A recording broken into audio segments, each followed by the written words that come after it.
Hey everyone, good afternoon out in Facebook and YouTube land. I'm Michelle Cordero, Education Director with ASIS Massage Education. Those of you joining our recording later, thanks for catching us on our YouTube channel or our Facebook page and for getting this information. Today's going to be pretty informative.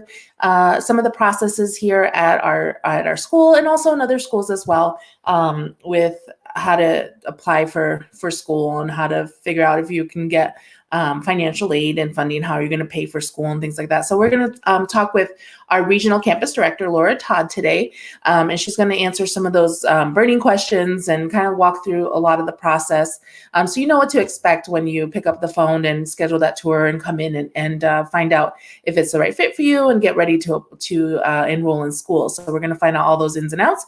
So we're going to welcome Laura to our stream here. So hello, Laura. Hi. Hello, Michelle. Hello. It's kind of funny because we work together daily, so it's funny to watch each other on the screen across instead of in the same room. So exactly. Yeah. But not everyone else out here in Facebook and YouTube land gets the pleasure of knowing what's inside that brain of yours. So we're going to pick it for everybody today and get some good information out there for everyone. Because I know for me, like sometimes when something seems kind of simple, but I've never done it before, it's kind of hard to ask those questions or know what questions to ask even, or what am I supposed to expect, and kind of make things a little less scary for someone who doesn't really know what's going on. So I'm hoping we can clear up some things here and help people kind of make that decision to, make that next step if that's something that's right for them. And so that's why I wanted to bring you on, because you have a lot of experience in proprietary schools, post-secondary schools, and a lot of the trade schools. And so without me putting your history in my mouth, how about, can you tell us a little bit about that background? Sure. I've worked in the community college system. I've worked for smaller schools. I've worked for very large schools, and they all have their unique attributes, but that's kind of led me to where I am today. I feel like having the experience in both public and private schools helps me a lot working with students. I've worked with a really diverse demographic of students, everything from students that were doing Running Start at a community college that might still be in high school, all the way to working with international students that may not be native English speakers, to working with students that were in their 60s that are coming back to school for continuing education classes, just for fun. So I think I've kind of worked. I've worked for schools that have bachelor programs. I've worked for schools that have vocational programs. So yeah, I feel like I do have a lot of experience, and I try to bring that to what I do with the students every day. Yeah.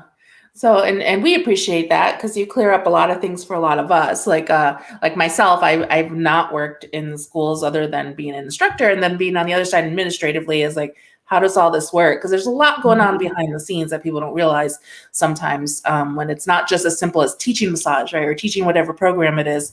There's so much behind that's going on. Wouldn't that be nice if that's all we could focus on? Yeah. I know that it would be wonderful. So I let the instructors go do you and come back. Yeah, let us do this side and worry about that. So how did you find your way over here in the massage world? Did you have massage school experience before? I've worked for a large salon and spa system in Washington State, but not on the massage side of it. It was on the cosmetology side of it. I was a frequent massage receiver. I know that that's not the same as working in a massage school. So the experience that I brought to ASIS wasn't massage related, but I have learned a lot since I've worked here about the program, about massage as a career field. It's been a really interesting journey. When I moved here 4 years ago, I didn't anticipate that I would be working here. So it was, my goal was to start kind of backing off of my career and finding something a little bit easier. And my life and this job had a different plan for me. So, but I'm really glad that I am where I am. Yeah, we're attached to your ankles and not letting you go. So that's as simple as that is. So yeah, I couldn't do my job without Laura, and she's often says that Ditto. about me. So Michelle's the best. we're 1-2 punch over here. We are. So so do you think I know we're gonna talk a little bit more about the actual process, but I'm curious about do you think you bring a unique experience then by having the other types of program experience and just knowing in general, like, is there a lot of similarities, even though it's not massage related to all the other things? Sure. Yeah. So as far as the process of going to a school and getting a student from, lead to graduate is very similar to a lot of the other proprietary schools that I've worked at. The process is extremely sissimilar. What it is the details and the product knowledge that's different. Yeah. So I think that a lot of people will ask me I did a tour yesterday because we have people on vacation and they'll say, oh, so, when did you learn massage? I actually am not a massage therapist. And, but I feel like being able to know how to work with students is just as or more important than being a massage therapist in a role like I have. Yeah. I think that the instructors that work for us and the staff that do have the massage experience are bringing so much, what's the word I'm looking for? Bringing their experience from the massage world. I mean, we have so many people that work for us that have years and, dozens of years to 20 years experience in the field. I'm able to kind of step back and look at and treat the student as a student and not focus on the massage, but focus on their other needs that they may need to get through the program. Yeah, which is super important because as massage therapists, we tend to just focus on the touchy-feely, lovey-dovey stuff. Sometimes we got to hit get down to the nuts and bolts of it and really draw it down to what do we need to do here and whether it's compliance or whatever that looks like. When people say, "What do you do?" I'm a administrator. I'm a babysitter. I'm a therapist. I'm a little janitor. Janitor. Yeah. Exactly. One-stop shopping here. So, so let's say someone is interested in coming to school, and then we're, of course, wanting to be a massage school. We need a lot of massage therapists out there. But what are some of the first steps if I'm not sure what I want to do? What would you suggest is good? It's like looking things up, trying to take some self-inventory of myself. What are some of your suggestions? So I think there's a couple things that students can do that are really going to help them as far as narrowing down what they're going to do for their career. And it's going to be different for each student based on what their needs are. But the first thing is research. Do your research. Go online. Ask a lot of questions. Be super annoying. Find people in the community that do what you are looking to do and get their opinions. Ask them, what do you love about your job? Don't be afraid to reach out and find people that can mentor you, even in your career search. Keep an open mind. So for students that are younger that are coming into a vocational program, I think that massage can be a couple things for you. It can be a long-term career that you take all the way to retirement, but it can also be a stepping stone to something else in the health and wellness community. And so doing your research, keeping an open mind, being annoying, asking a lot of questions. Don't be afraid. People, sometimes we get two types of people that are interested in the program. Some that they just have a list of questions and they rapid fire them during an appointment to people that don't know what to ask. So, and research kind of is going to help you with that. There's a lot of great tools out there. There's the Bureau of Labor Statistics. There's ONET that can give you career information about the job projections for like the next 10 years. It'll be states. You can look at it for state specific. Is this a career that's expected to grow, which massage therapy is? It actually is expected to grow in a huge amount in the next 10 years, according to the federal government. So research, and ask a lot of questions and keep an open mind. Those would be the three things I would say. Awesome. Yeah. So let's say I made my appointment now and I'm going to come in and talk to an admission representative. Should I bring anything with me? Should I, you're talking about the questions. Is that really a good idea to have a list of questions? Do I need documents to bring with me for that appointment? I think There's some people that are list people, and if you're a list person and you tend to kind of clam up in appointments, bring a list of questions. It's no different than if you go to the doctor or you're going to any other kind of an appointment. Bring your list of questions, and if that's the type of person you are and you need that, I think that it will make your appointment go a lot smoother, and it will help you when you leave. You're not going to be like, darn it, I wanted to ask that and I forgot. Not that you can't reach out and ask us later, because you absolutely can. If you know for sure that this is what you want to do, bring a copy of your proof of graduation, whether it's your GED certificate or your little GED card, your diploma, your transcript, and your picture ID, because that helps kind of move along the process a little bit quicker. Those are things you'll need to apply and be accepted into the program. Bring your support system. If you have your parents are involved in your decision, bring one of them with you. Grandma, aunt, uncle, who inspired you to do this? You have a cousin that's a massage therapist, bring her with you. And if it's your husband, wife, kids, spouse, best friend, whoever your support system is, if they're available, bring them with you. They can sometimes think of questions that you might forget to ask. And they're also going to be another set of eyes or ears, somebody that knows you really well. They're going to see the environment and be like, hey, this is the right place for you. This feels right. So having your support system with you can be awesome. Yeah, I thought of that when you said like bringing a list to your doctor. It's the same thing I thought of when they suggest bring someone with you, because sometimes, especially in a doctor, that's of course another whole thing. Like you're nervous and don't know what's going on and worried about your health and things. But still, here, this is a major life choice that you're making. So having that other perspective about it to be able to talk you through some of the things, right? That honest friend who can say, you know, have you really thought of this? That person you trust that would be honest with you is really important. And we love to see the friends and family here all the time. I love seeing their support. Yeah, absolutely. Because that's their first step, because then they become their clients too. They're coming in for a student clinic and they become their clients, but they also they become a partner with them in school. And we always talk about this at graduation, is recognizing the support system, because whether it's making sure that they eat, watching their kids, giving them rides, saying, hey, we're not going out today. I know you've got online work you got to work on. Get that done first. So they become a team member in you being successful in school, and having them here from the very beginning really gets that buy-in from them and helps them understand how important this is. Yeah, absolutely. So can you walk us through the process of a typical tour appointment? What happens? And I really want to get into some of the questions that I know the admissions staff ask the students. And sometimes it might seem like you're really asking a lot about my personal life, but there's reasons for that. So can you elaborate a little bit on that? Sure. So some students that are very data driven, they just want to know, they'll call or they'll email or text us and just be like, I need to know this, this, and this, because I'm trying to compare schools. And research, very important. And I agree that you need those data points to help make your decision about whether this is the right fit for you or not.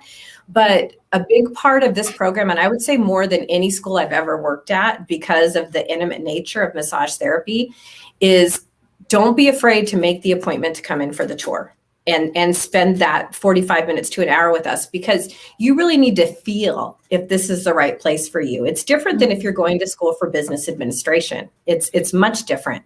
And there are multiple schools in the area.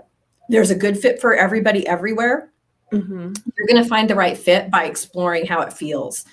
Come in and sit in on a class, or at least visit the classroom briefly, so you can say to yourself, can I imagine myself spending 7 months to 13 months, depending on whether they're full-time or part-time? Can I see myself spending that amount of time in this space? And if you can't, none of the data points matter. The cost doesn't matter. The schedule doesn't matter. If you don't feel like this is where you want to spend your time, it doesn't matter. Nothing else matters. That's why it's so important for students to visit the schools that they're interested in and take that time so that they know for sure they've made the right choice. Right. Yeah, absolutely. So that's the first thing is, making the appointment. So coming in for the tour, we're going to have you sit down and do complete an intake form, which gives us a little bit more information about you. It's going to help us when we're talking about financial aid later in the appointment, but it's also going to help us know how we can help you best. What's important to you is going to kind of be on that form, and so that we can make sure and address it when you're here for your appointment. The kind of questions that we're going to ask students, and some of them are a little bit personal, who's Who's your support system? How are you liking, what's your job like? How are you liking that? Those are all to help us kind of determine, do we feel like this person is going to be a good fit for massage therapy?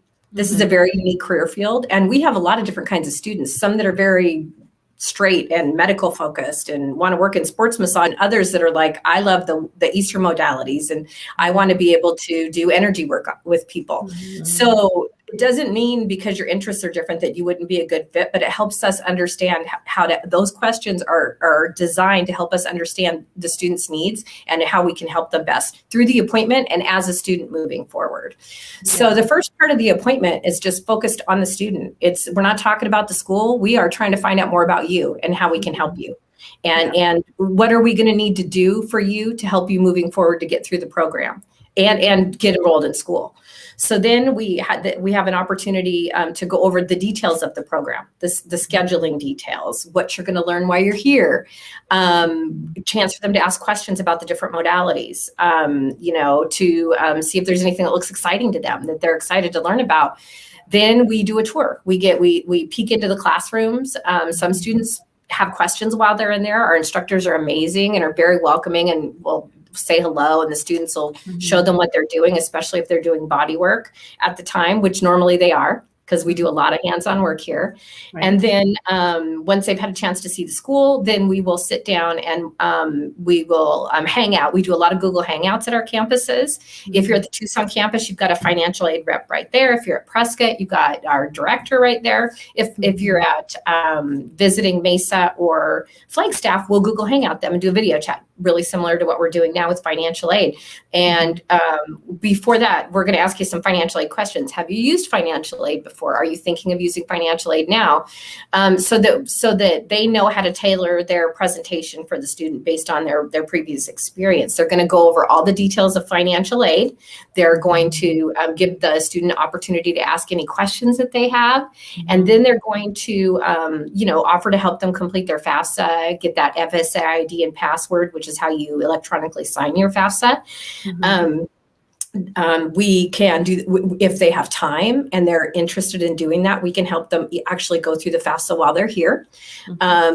If not, we can schedule them a follow-up appointment. So one of the things about coming to a small school like ASIS is that, usually when you're working with a university or community college, what you'll find is that they say, okay, here's the link, go online and do your FAFSA. And then they say, okay, if you want to start in fall, you better have that submitted by March the previous year, right? So that people think, oh, it takes like 6 months to do my financial aid. It doesn't. It takes a few days, but the bigger schools like that have that leeway to process your FAFSA because they have more students that they have to process. We can typically get a response in 3 or 4 days and be able to tell you if you qualify for financial aid, what you may qualify for, and help you make that decision about coming to school. But our goal with financial aid here is to find an affordable way for everybody to go to school. So we have no interest payment plans, a lot of great options for students that you might not find at a bigger school. Right. So if somebody didn't know at all about what a FAFSA is, could you also, and I don't mean to cut you off on that, but I know for me, sometimes it, I'm like, what is that? Is that like, where does that application go? And for someone who has no idea about what that means. Where is all my personal information going? Yeah. So I'm glad you brought that up. So that's one thing I want to say, that to anybody that has parents involved in their FAFSA, that information goes straight to the federal government and is required as part of the application process by the Department of Education. So FAFSA stands for the Free Application for Federal Student Aid. And what it does is it evaluates a student's eligibility for loans and grants. Loans is money that you repay at some point. Grants is money that you do not have to repay. And not all students qualify for both. It just, that's why we can never tell you what you qualify for or if you qualify until you've actually submitted your FAFSA and returned it to us. So that information is required to determine eligibility.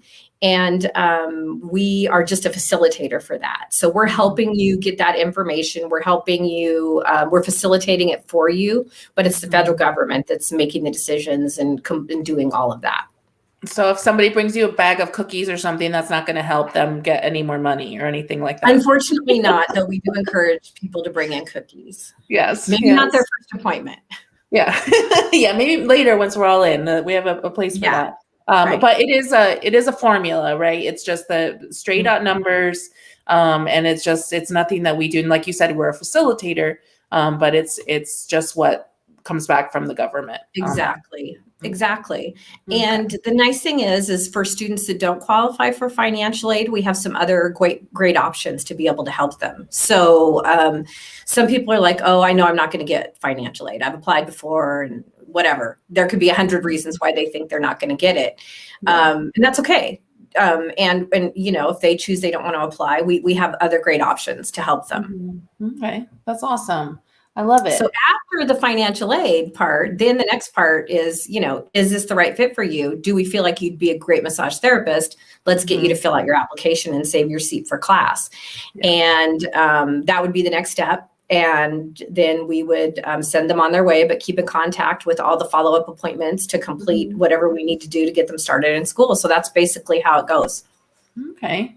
So in kind of speaking with the financial aid and the money part of it, so can you speak to maybe the different costs of school, and is it all, should I just be looking for the least amount of cost, and why do schools cost differently, and why do we maybe charge a little more than maybe some other programs out there? Some of the highlights of our program from your perspective, what do you think? Sure. So there are different costs associated with the program, and there are reasons why our program might cost differently than other programs. So for instance, somebody might go to a community college and say, oh, well, all in, it looks like based on their website, the tuition is only going to be X amount of dollars. Well, what you're not looking at is that all your books are going to be separate. And books at community colleges are extremely expensive. All of your supplies are going to be separate. And you're most likely going to have to do a slew of prerequisites that you wouldn't be required to do here: math, English, test to certain levels in a larger public school. And I'm not saying that that's a bad thing. But for somebody who solely wants to do massage therapy, is it really necessary to take algebra? Probably not. So our program focuses, we're able to take all the time that we give the students and focus on massage therapy.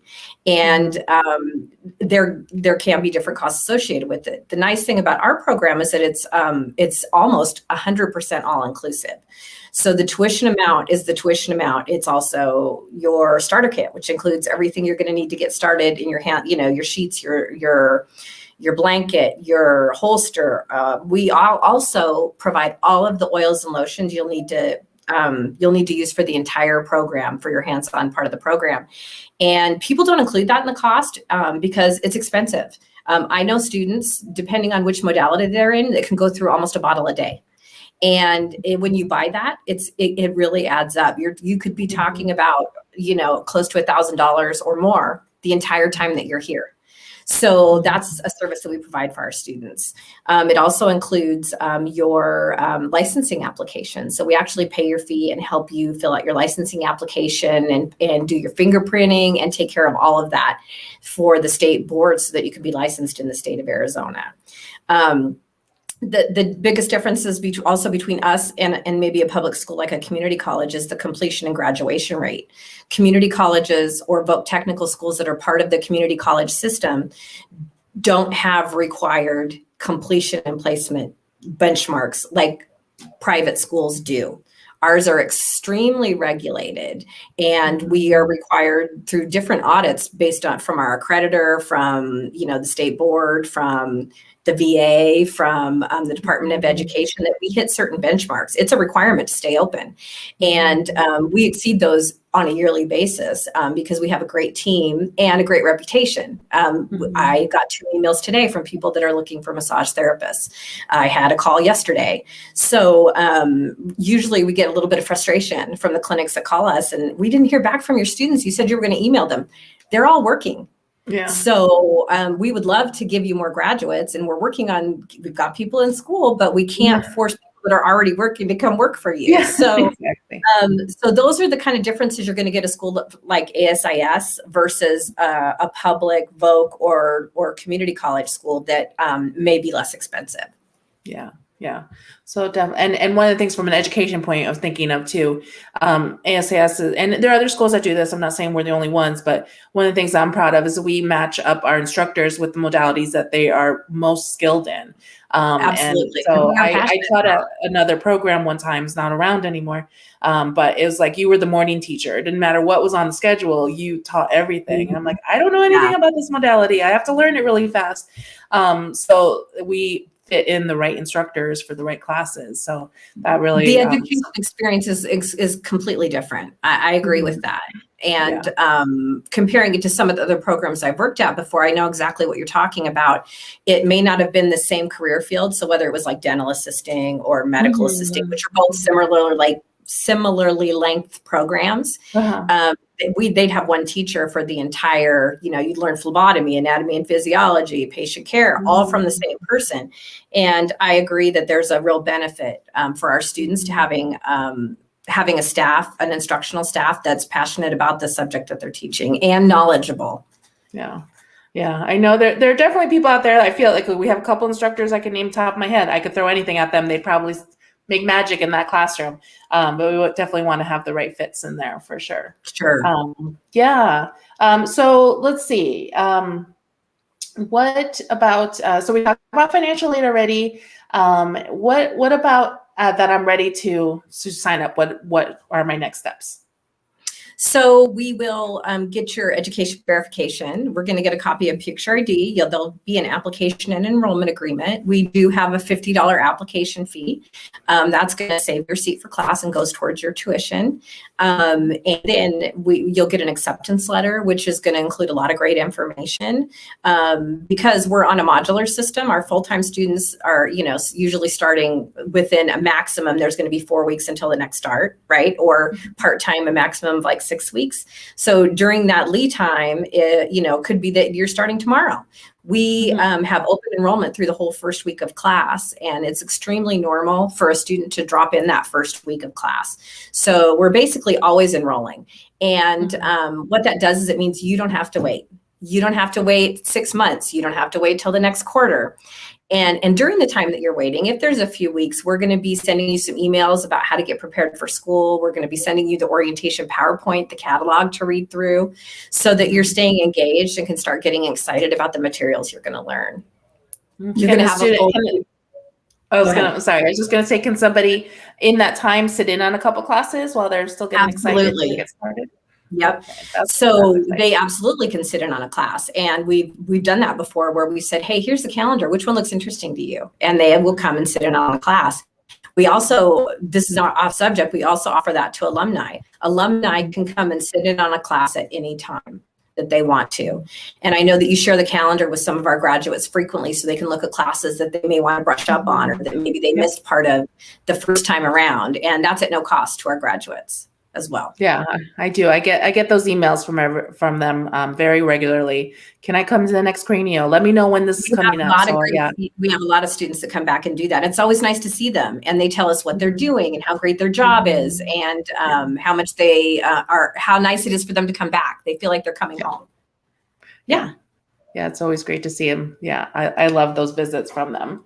Can you share any common questions that potential students often bring to their appointments that maybe get some ideas for some people who don't know? I don't even know what to ask during these appointments. So I think there's a couple big questions. How am I going to pay for school? Almost, I'd say 95% of the students, that's their number one question mark hanging over their head. No matter how much they love it, they're always concerned about how they're going to pay for school. And that's a valid concern. And that's why we do spend so much time with financial aid during that appointment, or discussing alternate options if they don't qualify for financial aid, or they don't want to use financial aid. And that's okay too. How am I going to make this schedule work with my life? many schools have limited scheduling and they're used to having to fit their life around the schedule of the school. And we have a couple of really flexible options for students. So digging into what's going on in there, that's part of what you said. Why do you guys ask all those personal questions in the interview, right?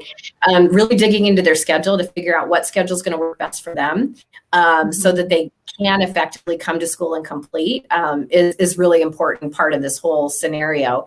And it's very rare that we can't find a schedule that's going to work for the students, especially since we've implemented our hybrid program.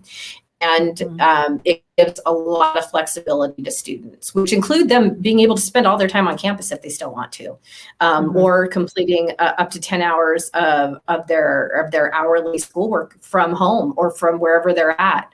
It really gives them an opportunity to still have a life, make money if they need to. I'd say probably 80% of our students work, and I'd say probably half of those are working full time while they go to school.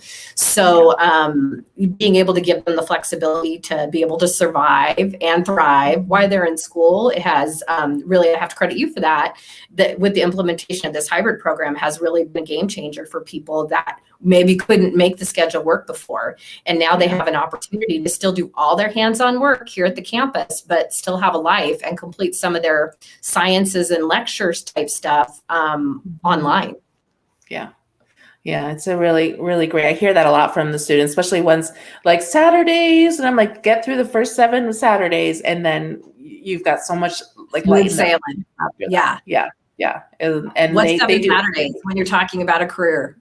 Yeah, exactly. Yeah. And it flies by, right? The night students at graduation, every time they're always like, I cannot believe it's already 13 months. And it goes by really quickly. And it's the same for us. We're always saying, somebody will, Jess, our registrar, will be like, so next week we've got so-and-so graduating. And I'm like, what? Like, are you kidding? It's always, and I don't know why it still shocks me, but every time I'm like, they just started. I'm not ready for them to graduate. So it can happen really quickly. Yeah. And speaking of Jess, she had to give you a little shout out. So no, she's our support all over the place. Yep. Are there any misconceptions that you hear from potential students about school in general or financial aid that you tend to have to clear up on some of these appointments? There are people that have maybe applied before for financial aid. Oh, I don't qualify for financial aid. They may have a misconception of what qualifying for financial aid means or what the different types of financial aid offered from the FAFSA are.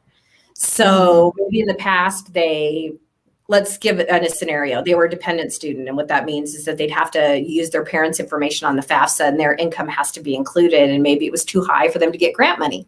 So in their mind, I don't qualify for financial aid, but really things could be different now. They may be considered independent now and only using their income, or they may still qualify for student loans, which cover a large portion of the program and can help really make school affordable for them. So, at least exploring their options, even if they think maybe they didn't qualify in the past. Another misconception, is that, oh my God, I'm going to have all this debt and I'm going to be paying for my student loans for the rest of my life.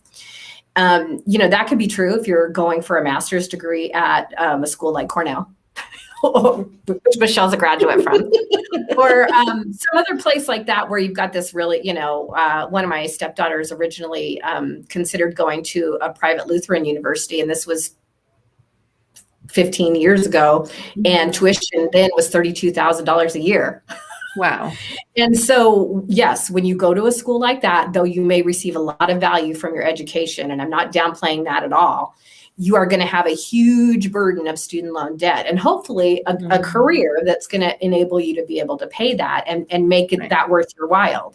When you graduate from ASIS, the typical graduate who takes maximum loans, who qualifies, has a monthly student loan payment of $75 to $100 a month and can pay that off sooner than the 10 years that they're allowed.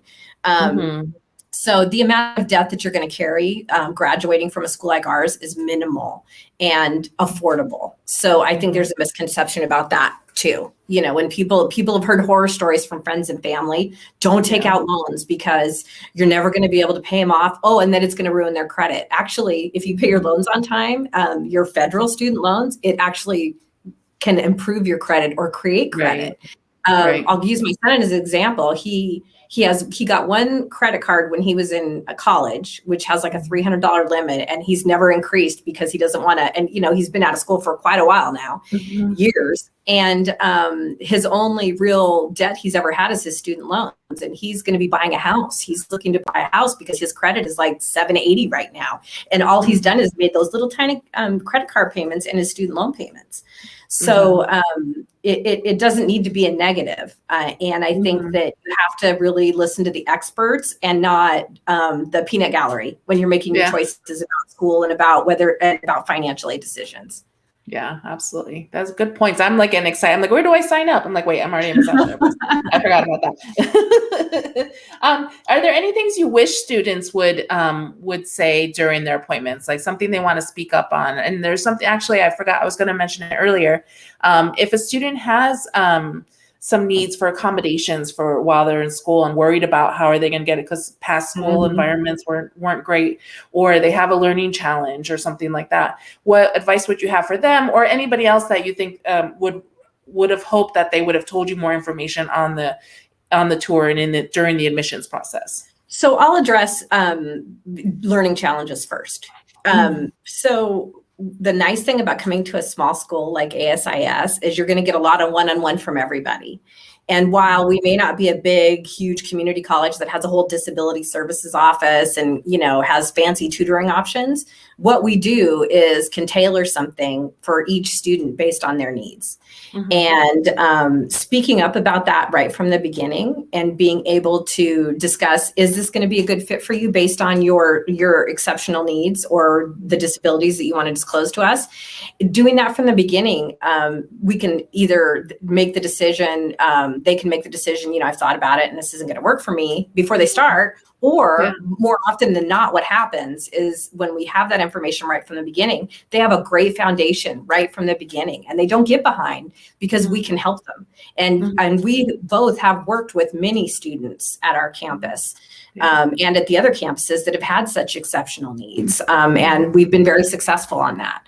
As far as what would there are some things that I wish people would ask when they start, or that question, or things that they would disclose. I want to know, what's going to stop you from coming to school? What are your biggest challenges making this work? Students, you know, those could be things like daycare, transportation, you know, special, maybe exceptional education needs, you know, financial needs. We've had students, you know, I've worked with students that have basically been homeless, or that, you know, they're coming to school hungry because they can't afford food. And, we don't want to advertise we're never going to share any other student's information with anybody, right? But if you share that information with us from the beginning, what those challenges are going to be, we can help you overcome them and maybe help brainstorm with you some solutions that you may not even know are available right from the beginning to set you up having a good start right from the beginning. And, you know, I know when we talk to students, it's a safe space. We follow FERPA religiously, which is the federal Educational Rights and Privacy Act, which means we protect your private information in the conversations that we have. And we'll go the extra mile for our students that have those needs if we know that they have them. So, and, you know, being willing to share that kind of stuff with us from the beginning makes the likelihood of them completing the program and graduating and going on to get that career and making that money that they need to survive much more likely. Yeah. And I think on top of that too, we can also help facilitate with the job situation for them to also kind of be the in-between to let the employers know we have, you know, an exceptional person right here. And here's some of the challenge. That's why it's great. We have these connections with all these employers and we know them on first name basis, and we can help with that process as well. So they're not we don't just kick them out the door and like, good luck. Susan doesn't interview great, but I'll tell you what, she's had the highest marks on her massages from her clients that we've ever seen. So give her a chance. Or, you know, John, maybe John loses his job while he's in school. We have connections with employers that will hire students prior to graduate to do other jobs, not massage related, to help them get through school. We call those survivor jobs. So talking to us about that stuff so that we can say, hey, let me see what I can do to help you. You know, we can never promise anything, but we can definitely facilitate connecting people. And we've helped a lot of people be able to stay in school and afford to live by helping them with things like that. We'll help you with your resume, things like that. Yeah, definitely. Yeah. One-stop shopping over here. So totally. Yeah. Is there anything else you want to share on the admissions or financial aid side before I ask our closing questions? I think one of the most important things to remember is that it's really important to me that the entire staff always follows through with everything that they promise they're going to do. So if you are going to say you're going to email some resources to somebody, you better do it. Don't ever make a promise that you can't keep. And I think I would ask from our students, especially the prospective students, if you set an appointment, come in. I know that it can seem like, you know, last thing you want to do these days, nobody's used to leaving the house anymore unless they have to. Come in and meet us. Don't be afraid to bring your kids to the appointment. You know, if you're late, come in anyways. We're nice here. There's no judgment. We're here to help and give you the information that you need to make a good decision. So I think it would be reach out and show up would be the things I would ask from the prospective students. Yeah, I love that. And I have to share this. We just got this great comment here. Emerald. She'll be starting soon. We're excited to have you, Emerald. I'm really excited. That's so great. Yeah. My friend, we'll get to know you even better in person. So she's great. She's going to be a great student. I love it. I love it. You'll learn all about our craziness and our perfect, wonderful environment when you get here.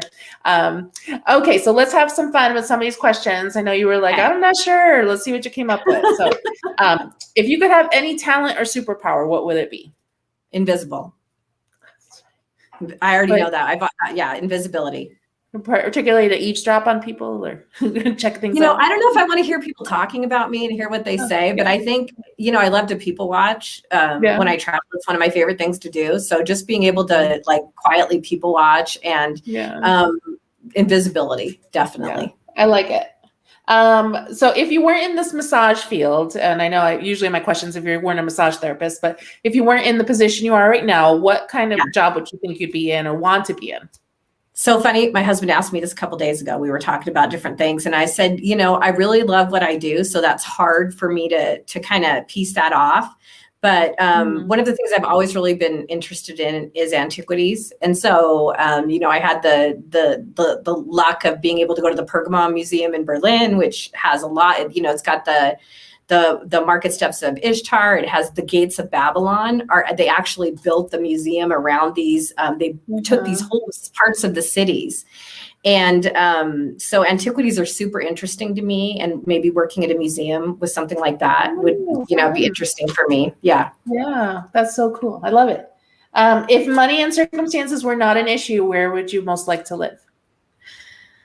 Oh my gosh. My heart's in the Pacific Northwest. I love it there. That's where I'm from. I love the gray. I love the green. I love Vancouver Island in Canada, which I visited multiple times since I was just a couple hour ferry ride away. So probably up there. Yeah.